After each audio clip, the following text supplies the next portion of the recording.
This week we're looking at the commitments that are required by our church family to be a part of our church family. It is the commitments that give us strength. It's fulfilling those commitments that move us forward. It is the commitments in your life that really shape who you are, where you're going, and what you're going to become. So the commitments in your life have a crucial, critical, impactful role. And as a church family, they play the same role. They're very important, very critical. And we were talking about these because we just finished with our most recent membership class, and we asked a new group of people who are coming to our church family to make these commitments. And whether you're a member of our church family or not, these are commitments that are required by the scriptures for Jesus followers who are part of a church family.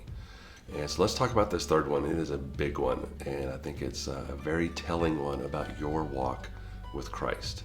The third one is, I will serve the ministry of my church. Serve the ministry of my church by discovering my talents, by being equipped by my pastors to use those talents, and by developing a servant's heart. I will serve the ministry of my church. Service is absolutely critical for the Jesus follower. In fact, if you're a Jesus follower and you're not serving somewhere or someone on a regular basis, better check yourself, because Jesus was very, very serious about his followers being servants. In fact, it's one of the things he talked about the most in the Gospels was being a servant. He himself, the Son of God, the King of heaven, said, I did not come here to be served, but to serve.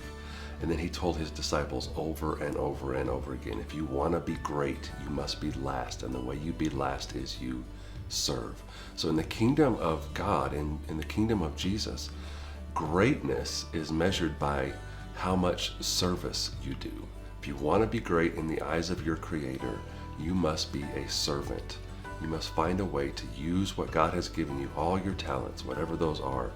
Find a way to use those to help people, to do something good in your community, and then not expect anything in return. That's what a servant does.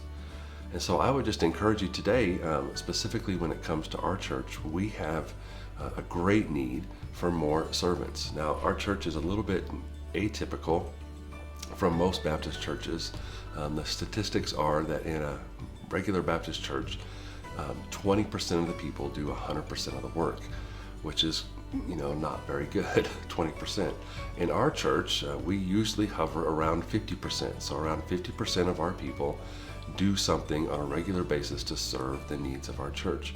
And that's fantastic.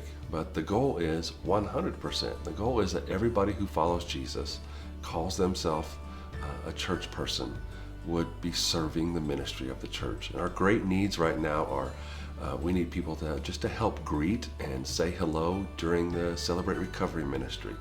We have a great need for people in our tech team, whether it's putting stuff out on YouTube or just pushing buttons to make sure the sound is okay.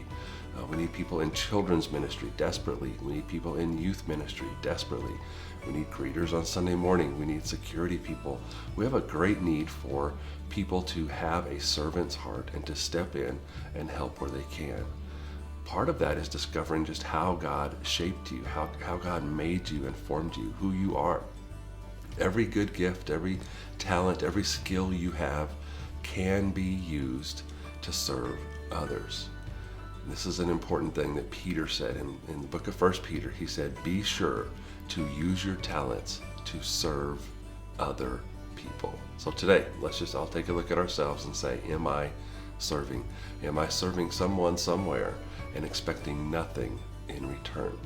This is the heart of Jesus, and this is to be the heart of his followers. So if you want to be great, you must serve. So let us go be great servants today.